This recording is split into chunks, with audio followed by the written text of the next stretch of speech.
Are we going? Yeah, I mean, it is recording, so we can really start whenever. Welcome to She Said, Let's. Where usually we chat the highs and lows of the business of film and TV, shine a light on women who've empowered us. and dish on plot twists in our lives that we just had to say let's to. However, in today's episode, if you cannot tell, which you probably can't because we're just wearing pink and red, we will be doing things a bit differently. And of course, as I mentioned, our color scheme, or maybe it's, the time of year that we're in. Or that is just Kay and I today, but this is the Anti-Valentines Day episode. So last year we did Galentine's Day, and if you haven't had a chance to watch that, go back and watch Galentine's Day so that, you have the different perspectives on what we're going to talk about. So this year we decided to take a different approach because who does the same thing twice? No one. Fools, So all segments today will be themed around this very special holiday of love or anti-love, if you will. Correct. And it's not that we're talking shit about the holiday this year. It's more so that we're acknowledging that some of the realities of dating in today's day and age is just, not the fucking best. No. Okay. It sucks, actually. It does. All right. So let's fucking do the damn thing. We're back with my favorite segment. I'm a blank. Where we choose a movie or a TV show and we decide which character we are and why. This week we will be doing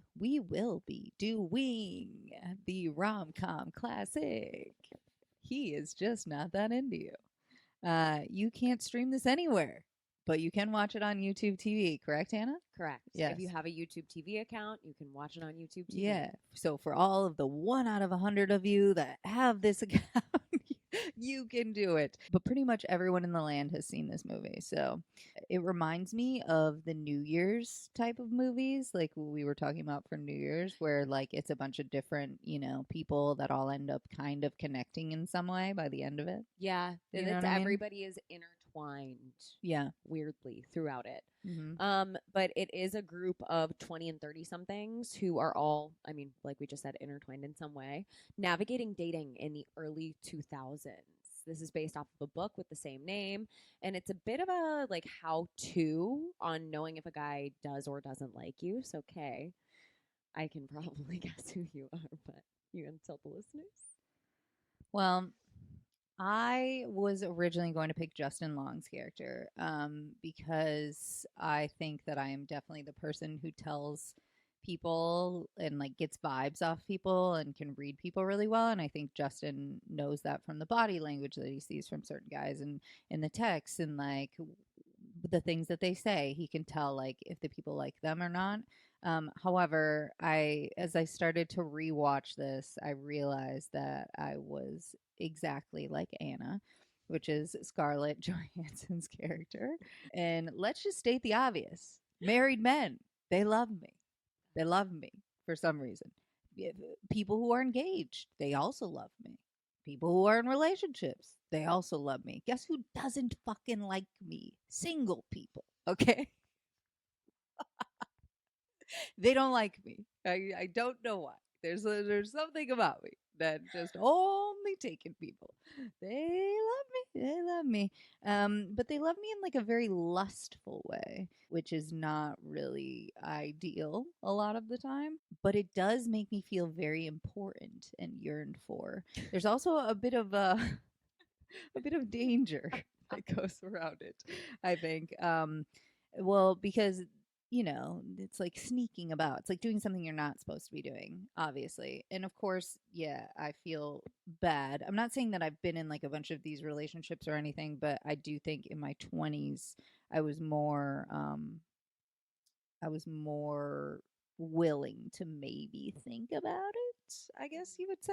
But they're always like, you're so different from my wife and you're so fun and like sex positive and shit. And it's just like, yeah, okay, because they're tired of your dumb ass by this point. You're so yucky. You're literally awful. And that's why your wife is treating you this way. So I'm like the limited edition toy that people, they weren't able to find, and they didn't want to, I costed too much, so they didn't want to spend the money on it at the time. So they went with like a reliable version of this toy, you know, with just the right amount of features that they needed, but not everything that they wanted, you know? So now they want to be wowed and they want a plaything, but for people. And I become that plaything, unfortunately.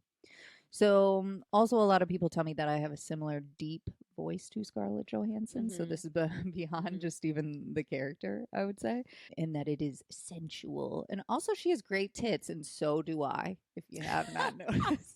So, um, like Anna, moving on.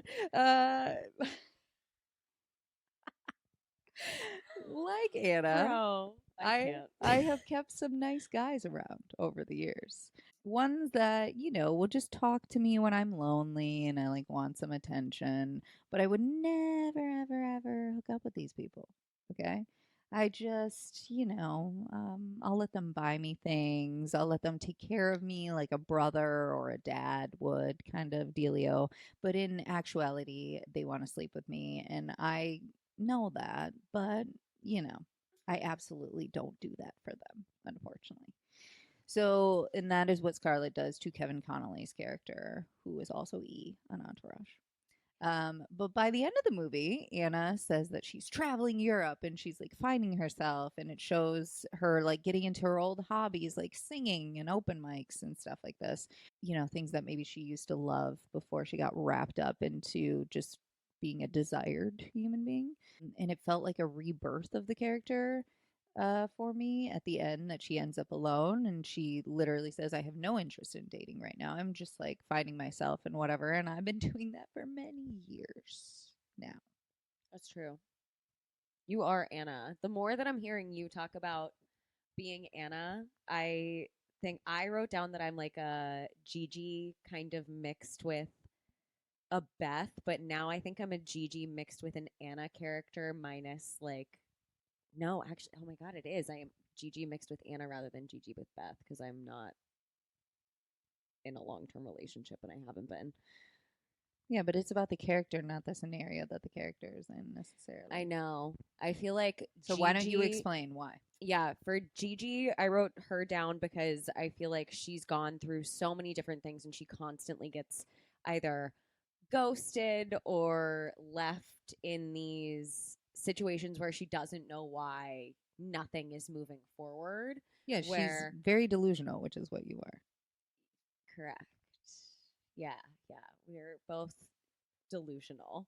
But also, like, I think that she is just a hopeless romantic. I Well, don't yeah, think but she is there's delusional. there is delusion within it, but she also has somebody, Justin Long's character, coming and slapping her with reality. So I think The two over the things can course of exist at the time, same time. Yeah. right. So I think over the course of time, and I think Justin Long's character is kind of a representation of everybody else around me that's like a close friend being like, no, I think this is the reason why this happened.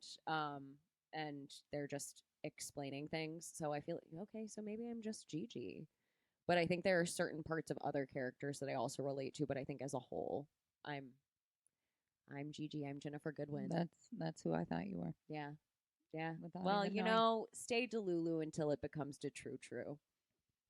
That's not the way to live, as Gigi found out. It's not. It's not. Be as self Gigi, aware. as Gigi learned. Be self aware. You know? Go to therapy. Yeah.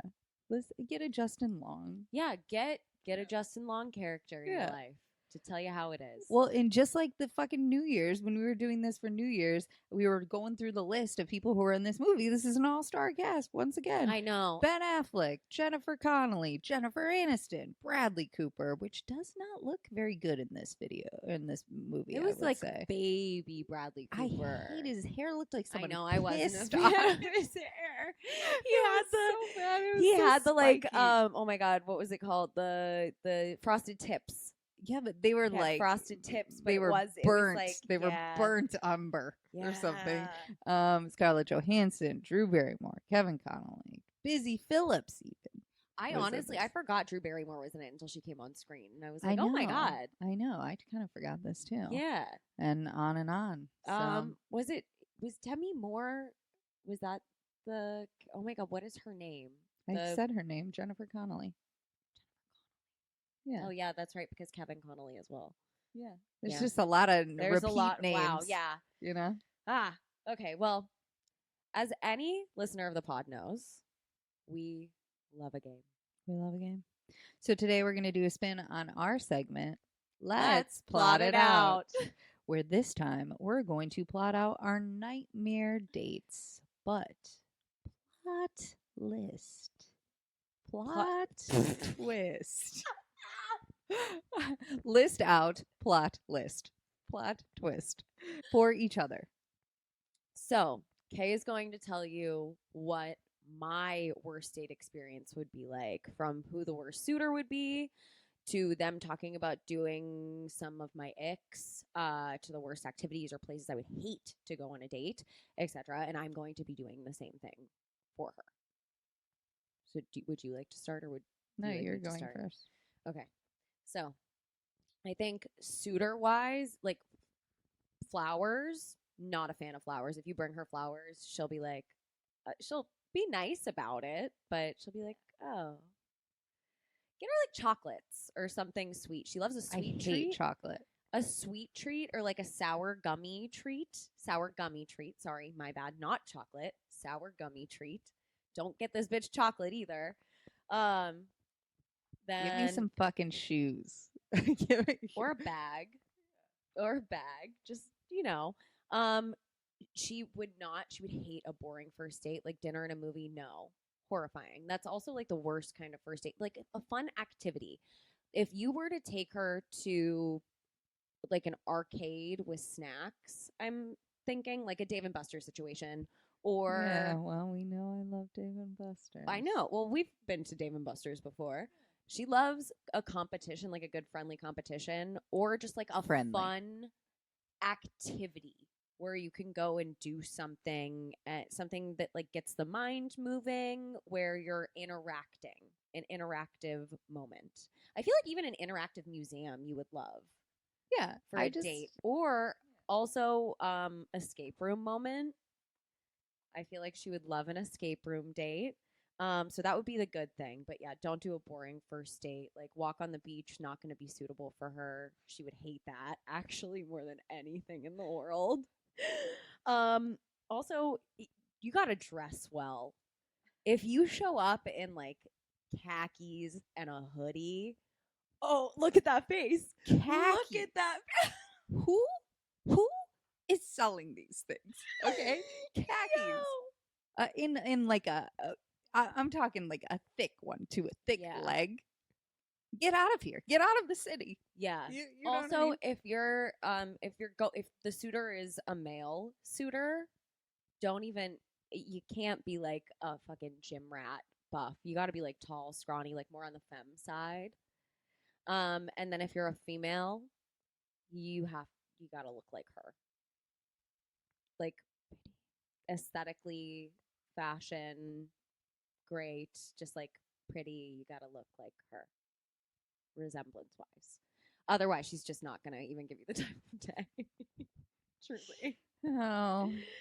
So, yeah, I think that's your worst. Yeah, well, it was very hard for me to do this for Hannah because Hannah is a very agreeable person, where I am like I'm not, and you will be able to tell if I don't like things. And she is more of a kind of like, oh yeah, I can like kind of go with the flow type thing. Yeah. She can be more positive about certain scenarios where she can like turn something that may be like not that great of a thing that she doesn't like into something that would be fun. So it was very hard for me to think of like exactly something she would hate. And I think it has a lot more to do with the person than what the actual date is. Because she loves fucking talking her ass off. She'd be totally fine just sitting down at a restaurant and like super high eating in front of some guy fucking You know what I mean? Like she could entertain herself I there. literally could. Like she doesn't even need the person to speak. You know, it's No, I hate that actually. you, I do hate that. you I hate need when they you speak? no, I hate when they don't speak. I need you to speak and like be able to hold a conversation. Yeah, but usually you're totally fine if people were just to ask you a million questions about yourself. No, because I like to get to know the other person if I'm on a date. I don't like that. Okay. Well, but I don't think it would be like the worst date for you It at would, a restaurant. yeah. I mean, it wouldn't be the best either. Well, yeah, but we're not talking about the best. We're only Yeah. talking about the worst. Yeah, correct. Yeah. And so but I think it has much more to do with like the person. So one thing that Hannah would despise is if the person was very flamboyant and or girly as far as how they look. So Yeah. like she doesn't like the people to be like too like don't put don't big swing fashion choices. You know what I mean? Like things that maybe are just like, you might not be able to pull this off kind of thing. Nope. And it's not even because she's judging you on the fashion. It's just that you look ridiculous. Like you know. Whereas like I might be able to like appreciate somebody being like, "Oh, they're trying that out. That's kind of cool. Yeah, that's in right now." Where she would be like, "This is fucking weird. What's happening here?" I wouldn't be able to take it seriously No. if I were on a date. I'd be like, No. you would be getting a text about it. Yeah, It would be in the group chat. Yeah, 100%. And then you would be like, okay, let's breathe a little bit. Another thing is that I think that although she obviously likes talking to people and getting to know people that have similarities to her, I don't think that that's like the biggest thing for you as far as like a partner as per se. I think it's more like you don't want somebody who tries to be like you essentially. Yeah, no. Where the example that I gave in this was that Oh, I was singing D12 and not knowing the words to my band. I gotta go. I gotta get out of here. Like don't take something that she really really loves and then try to impress her with it or try to do it better than she's going to do it, because that's not going to ever happen. Don't take like SpongeBob and try to like one up her on this kind of thing. Like she's the star of these things. You can like Mamma Mia, but you can't love it as much as she can. Oh So no, I want you to love Mamma Mia as right, much as me, but it's like, but you're you're that's never not going to be possible. like, you know what, you love it as much as me. So because that's not the kind of person you are. No. So no, you wouldn't like somebody trying to compete with you over like your things. You would not. Even if you're trying to pretend like oh yeah, I love Wait, it. what the fuck is this one? I said that none of these dates can be you cannot be swimming or near any bodies of water during these dates, because if she sees you dive into the water, she That's she so will true. never like you again. That's gotta be. That's no. I gotta wait a couple months. There's for no that. boats going on. There's no. I gotta wait a little bit pools. for that. No, there can. I mean, there can be, but I can't see you dive into a body of water. But I'm saying we can't chance it. That's correct. So unless you're saving a life. So I'm just saying, don't do this. This would be a bad date idea because there's a chance. You know, you're putting yourself into a sticky situation here, is what I'm saying. I mean, I feel like as long as somebody gives you like a lot of attention, then you'll be fine. Yeah, for the most part. I just need like an acknowledgement like a couple times a day. Yeah. It's like, hey, I'm still here. It's like, okay, great. Right. But if you're not getting that, then that's bad. Which I feel like is pretty I feel like it's normal. like not a lot to ask for. Yeah. But I do think you require more attention than some people would. Validation. Validation. Yeah. Yes. That's what I mean by the attention. Yeah. Validation. Yeah. That stems from insecurities. We all got something, you know? Yeah, that's life. So now that we have talked about these nightmare dates, it's time to get a smidge vulnerable in a segment called Let's Fail for You. It's where we share a story of a time we biffed, uh, metaphorically, of course, and what we learned from that experience. We share these cringeworthy instances in hopes that you don't make the same mistakes as us. Yeah, so since this is the anti-Valentine's Day app, we are going to talk about how we messed up in a relationship that we had in the past and how we learned from it. So, Anna, why don't you quickly take us through something that you did wrong in a relationship and how you've grown and changed from making those same mistakes? And to note, we will not be getting too specific here or saying anyone's names. No, So no names. we're not This that is awful. yeah, You know what I no, mean? we Yeah, can't yeah, do that to yeah, yeah. people. I think that there have been a lot of different relationships within my life where I've made, I mean, we're human beings, we make mistakes and we live and grow from them. I think romantic relationship wise, because this is anti Valentine's Day, we're going to go there. I feel like early 20s, there was one guy that was very much situation chippy. Like a lot of my relationships have been situation chippy more so than an actual relationship. But there was one specific one that like really shaped my, I guess, like way I look at relationships now. Because it was a very short relationship, but I learned a lot in those like 3 4 months that it had happened because we had spent every single day together.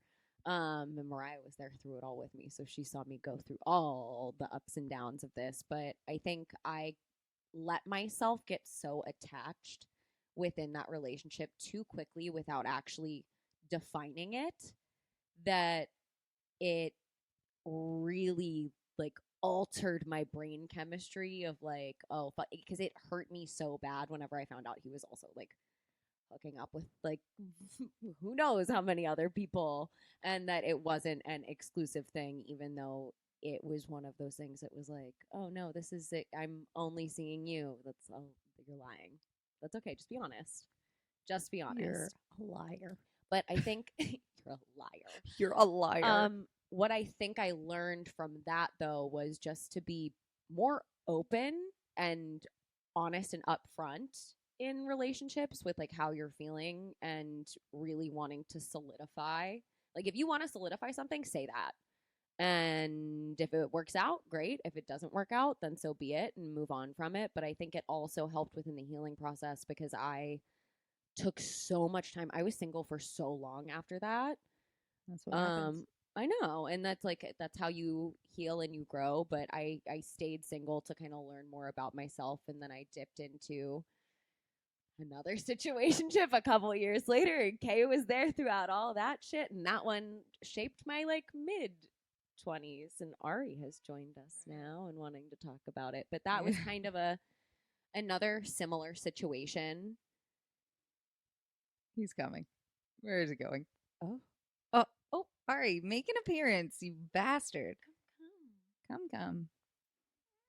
Ari, you have the mic and now you're not speaking? Do you have a lot to say? Oh Tell my us. God. Ari, Tell us. you're embarrassing me. Tell us. What is he doing? He looks like a dead raccoon. Oh. He said, "No, I fucking don't." Oh my God. Bro. Oh. He wants the limelight and then he doesn't. Yeah, turn your back to us. But I think a similar thing happened with the next situationship to the point where that really hit it into high gear, and this one helped me a lot. And she was like, you should have said something whenever you were feeling it in the beginning, because I think my fuck up there was being so nonchalant in the beginning. Like I don't want anything serious from this. And then once it hit that I actually had feelings, I was like, it's too late now. It's too late. It wasn't too late, except for then you just kept not doing it. It kept not doing it then you kept not doing it until finally you finally did. But by the But that time was you like finally 2 years too the late. time you finally did, that was 2 very years. far into it. 2 years too late. And you know what? That happens. You live and you learn. And yeah, I think just be upfront and say it, because even if it hurts, at least you learn from it quicker. Yeah, I suppose so. Well, I'm a Libra, so I see things very logically. And I can empathize with people on both sides of a relationship, whether I am friends with one of the people and not friends with the other person, or whatever it is, much to my friends' dismay often, because they're like, "You're supposed to be on my side." And I'm like, "I'm telling you what it actually is. I can't be on your side if you're also doing things wrong, you fool." So I'm the bitch to that everyone comes to for advice, I feel like. But I literally cannot figure out my own shit. Can confirm. In my own relationships, I have fucked up a lot of things along the way, and my token move is pushing you away so that you will break up with me. I love doing that because I don't like to do it. I don't like to do it unless someone I had it's someone I like didn't really give two shits about. Then I'm like totally fine with doing it. But if it's somebody that I actually had like a real relationship with, like we were boyfriend and girlfriend and or whoever partners, so yeah, if I had an actual relationship with this person, I won't be able to break up with them. I just like cannot do it. I don't know. I like go into like freeze mode. I also like to test people a lot from the bat, which you might not know that I'm actually doing this to you. In fact, you probably won't know that I'm doing this to you, but I am doing this to you. I overshare a lot of like dark parts of my life, like I'm doing here right now. So I will like it's almost like I'm like trying to scare you to see if you're gonna run away or not. Because I'm basically like, well, if you can't handle this, this is a part of me. So I then you might as well just leave now and we stop wasting our time. However, it is a very wild thing to tell people this kind of stuff when you're like easing into getting to know somebody. I think I'm sorry to. I think that's why people trauma dump. Yeah, it is. That is why. It's Oh, like studies and shit now. great. Okay, Yeah. good. Well, now that explains a lot. Because they're afraid of being abandoned when people find this stuff out about them. Yeah. And so they do it on No, that purpose. yeah, no, that explains a lot, but about like me personally as well. So Yeah. this is good to know. Yeah, Okay. yeah. Anyway, So sorry. or if they find it really endearing, then I'm like, oh my God, you know what I mean? Like, this is going to work out. You know what I mean? Or if Mhm. they're able to joke about it with me, because I love joking about shit. Like, so yeah, it's almost like as if you can't handle me telling you all these things, then we might as well stop wasting our time and just move on. I give a lot of myself from the beginning, which I realize can be very overwhelming to people. Also, I'm a writer though, so it feels like just like a part of me to be storytelling constantly. And sometimes I don't even feel like, even though I'm telling a story of my own life, I don't feel like I'm sharing parts of myself with someone because I'm just doing it for like entertainment purposes. And then I realize, oh my God, I've told you all these crazy things that I've done, or that it made me sound like a horrible person. And I forget that that was me that I'm telling the It's story like about. imposter syndrome almost. How? It, because it's like you're telling a story of. It feels like you're telling a story of somebody else's life, even though you lived it. But how is that imposter syndrome? Because wouldn't that feel like you're an imposter in your own body? Yeah, but I think imposter syndrome is like a different thing. Oh, I don't You know know. what I That's mean? what I would feel like is like a form of It's like I am it's like yes, what you said. I am an imposter in my own body, but I don't have imposter syndrome. right. I am Yeah, just yeah, like yeah. trying to think Yeah, of yeah. like what. Yeah. Yeah, Okay. I You get get what what I mean. I'm Yeah. saying. Yeah. So, but I also like live for trauma bonding. So I Yeah. want people to tell me their darkest things. Like, That's, and I want to see the cracks in the veneer. You know, like I yeah. like get off on that. I want to know the damage, and I like them to be fucked up because if they aren't, then I feel like a freak. So when I meet somebody who is like very secure and like had an amazing family and like a good childhood and stuff, I'm like, I hate them. I don't know what's going on. They seem like there's nothing there. I don't which is that's who I should be looking for so that Yeah. because No. they're more mentally stable. I And know. and so I want someone my problem is that I want someone to burn down the fucking world with me. Like I want to just like cause destruction. But recently I was told that that is what I have my wild friends for.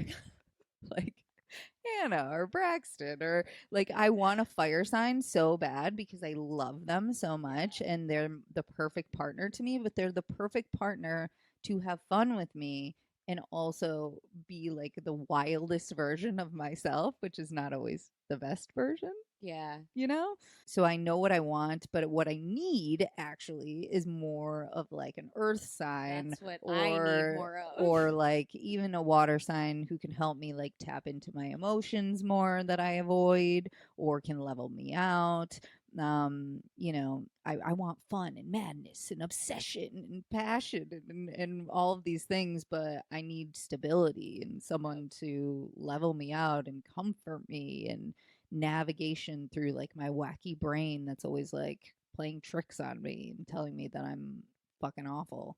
And I need like a calming presence because as you can even tell in my body language, I'm never calm. I have not been calm a day in my fucking life. Can confirm she has not.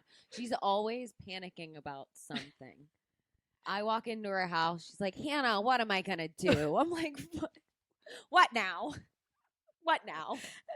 Just there'll be a random break of silence, and I'll just be like, "Well, I don't know what I'm going to do about this, though. Can we get back to this? I'm I like, don't. what do you mean? You overthink. But that's the thing. This is the thing with us. One thing about us, we will do the same shit.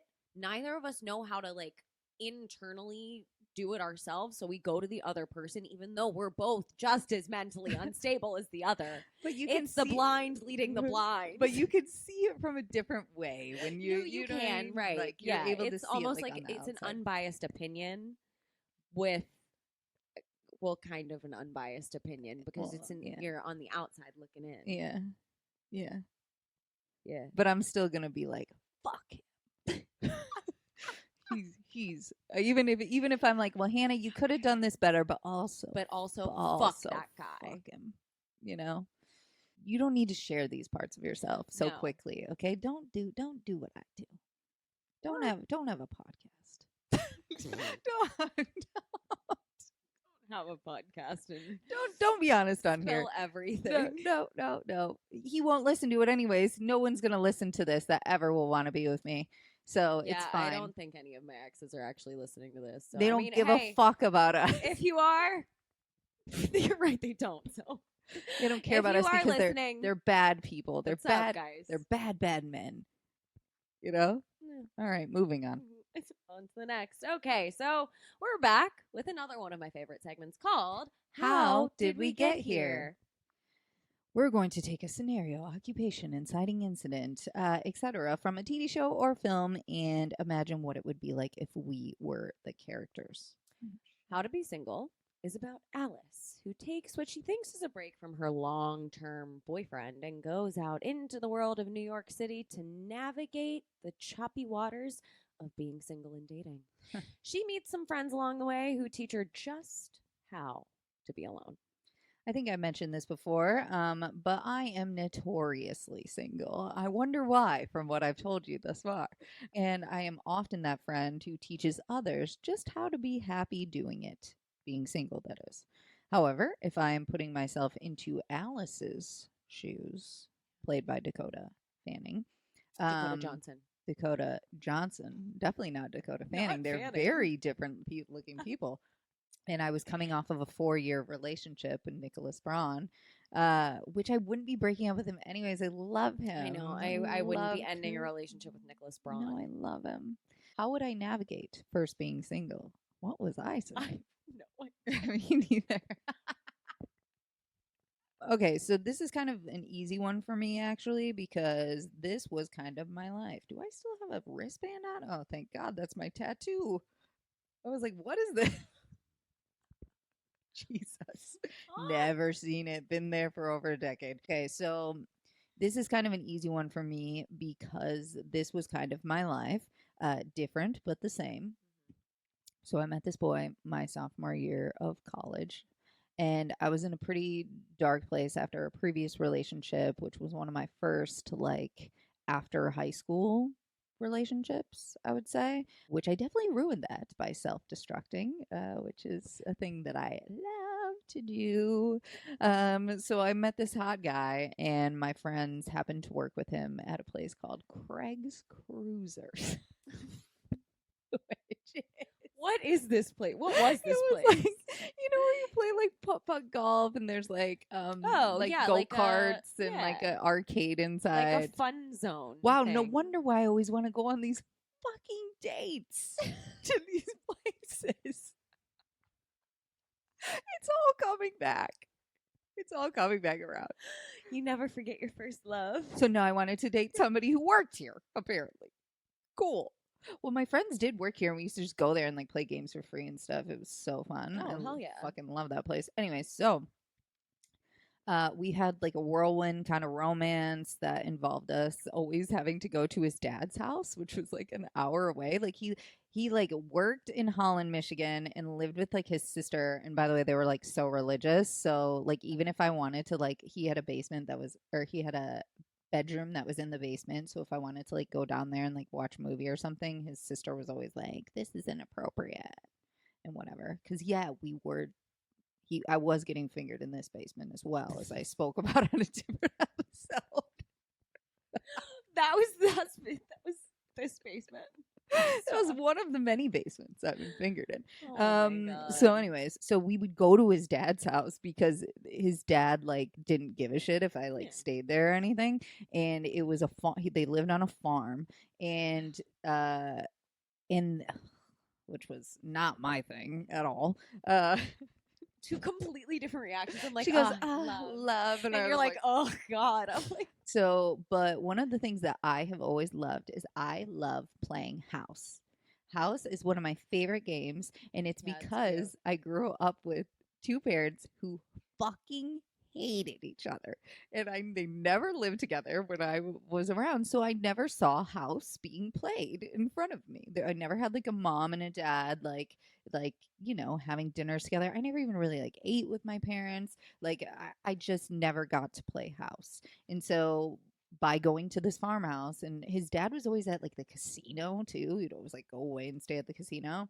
So we fucked all over this goddamn house. Okay? Like it was a dream.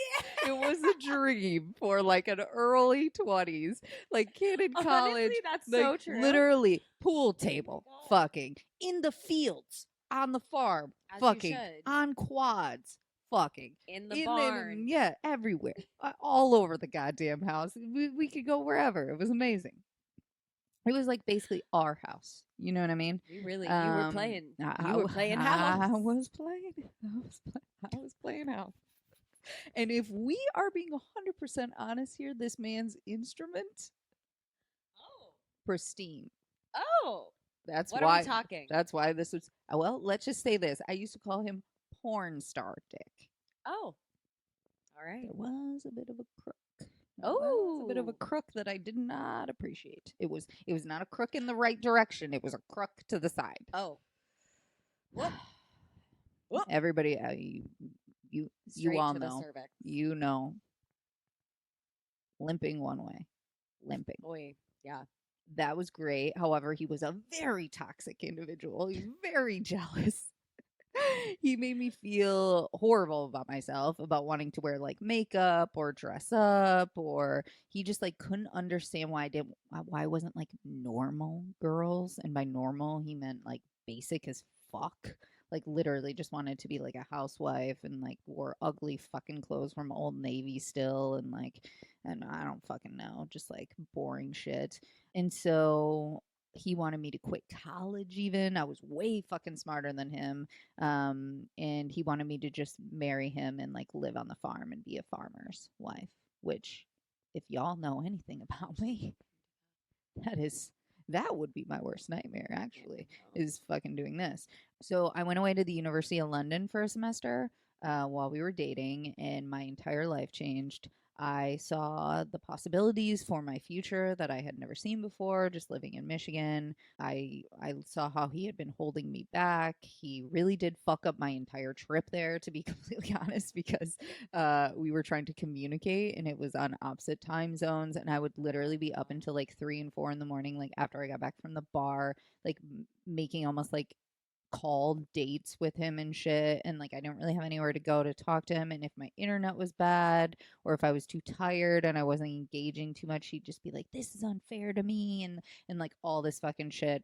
And I was having a horrible time. And also he was so jealous that one there was like pictures of me that would be posted on Facebook all the time. He would friend all the people who were like in the program with me, who we'd never met, by the way, That's weird. and they would be like, and he would be like, tell them to like add me, because he wanted to look at what they were doing to see if I was like in any of their pictures and shit, so that I could not hide like what I was doing curated on my own social media. He would have for sure made you share his location with him A if like hundred that was percent. today.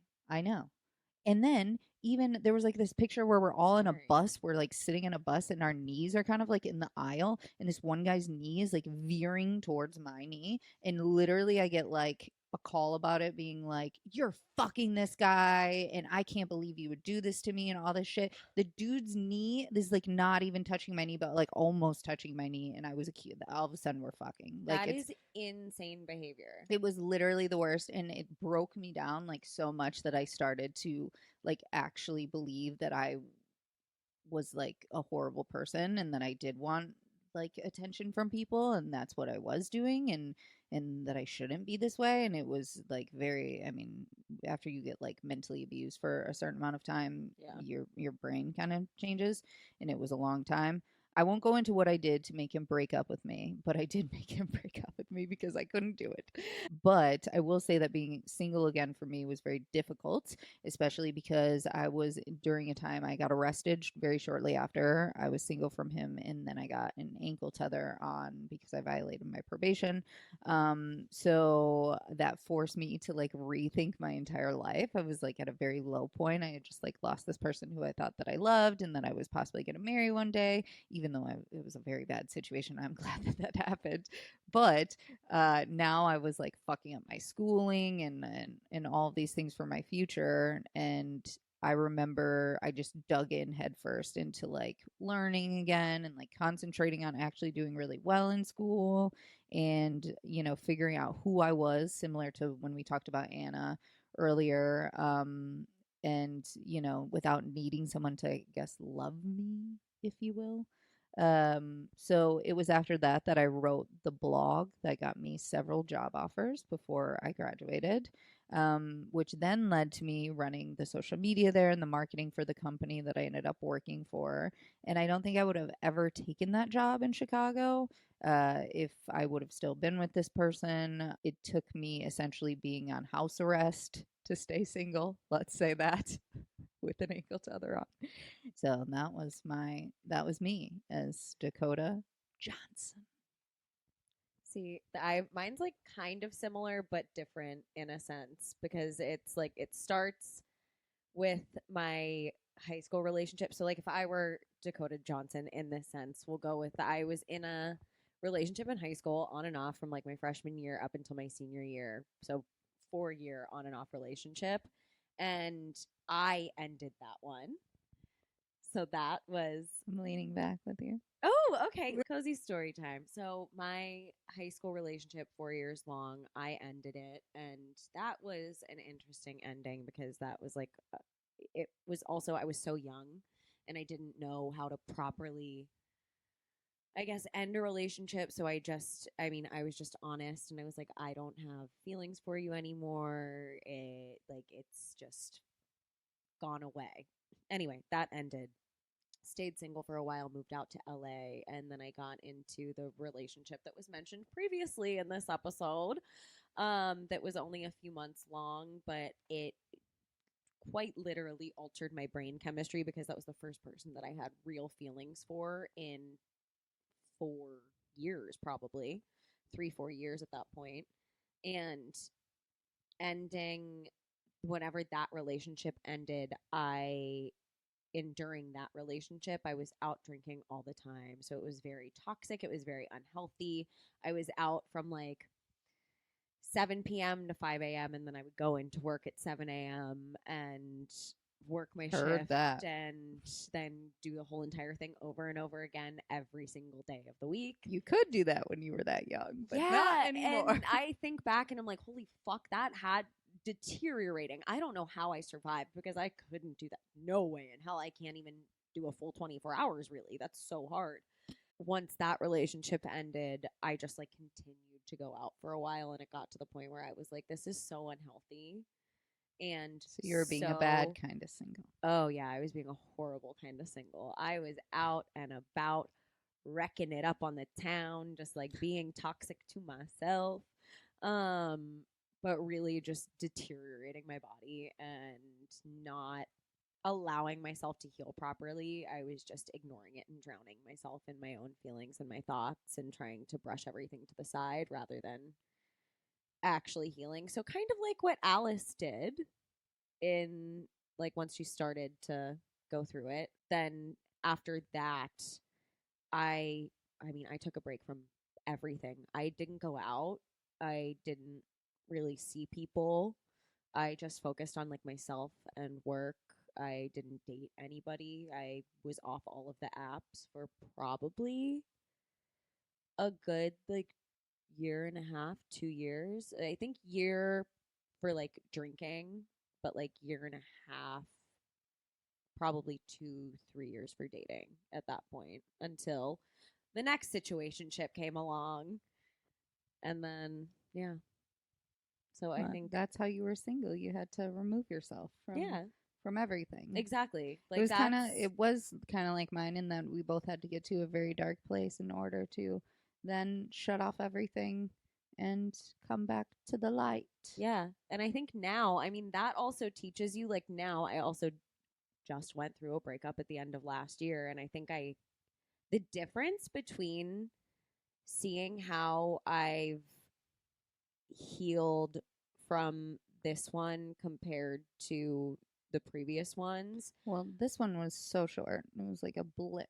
I know it was, but the feelings, you blink and you miss it. I know the feelings were there. So it was just like, oh, it was like, it felt intense, but I also was just, I wasn't having to, I was able to like sit with my feelings and be like, okay, this is okay. Like, this isn't your fault. Because every other as time, opposed to like, not doing that before, right? I feel like every other time you kind of like, I personally at least, I was blaming myself. Okay, well, that's good. Growth, growth, expansion. Yeah, rebirth. Yeah. Anyway, well, thanks for getting anti-romantic with us today. As fuck. We will have many more Let's stories in future episodes, along with several other fun-filled segments and in the meantime, make sure to follow us on TikTok and Instagram at OCS Productions and let us know which segments you love, which segments you probably fucking hate, and also please rate us with a sparkling or a whopping 5 stars wherever you listen to podcasts, and write us a review on Apple Podcasts because it takes like 2 seconds. 2 secs. Yeah. 2 secs. 2 secs. And we will catch you next time for more She Said.